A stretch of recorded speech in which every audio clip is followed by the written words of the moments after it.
back to something you said. You said that Soros and his aligned NGOs and the movement that he represents has pushed these things because they sincerely believe them to be true.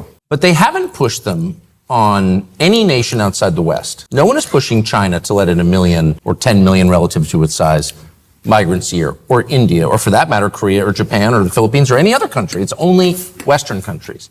Why, in their mind, is it only Western countries that need unrestricted migration? That would request a deeper understanding of the intellectual history of the European political thinking. There was always a strong leftist liberal community which was not proud being a Westerner, always have perceived its own civilization as something bad. And their intention was not to make it stronger and to maintain and make it stronger, but rather to destroy, to improve by destroying. That's very communist idea, deleting the past.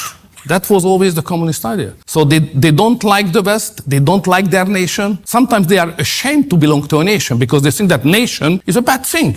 So if you think that nation is something good and you are proud of it and you think that you have to work for your nation to be competitive and better than the others, it's an awful Nazis, extreme right something. That's their approach. That's the tradition of the European left. In the latest years, it was brutally witnessed in the everyday political discussion. So I'm a fascist, I'm sitting here like, I'm a bad guy. I'm a fascist, I am middle-aged, feudalistic, Christian radicals, so that's who is arguing for peace, which is the worst thing, yeah?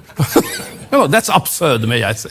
I think now we have a problem of democracy because of the migration. It's not just a problem of migration, problem of democracy. Because if you have an elite which is not ready to accept the obvious public will of your voters, instead of accepting that, forcing against the population their own crazy ideas, it raised the problem of democracy. So that's where we are.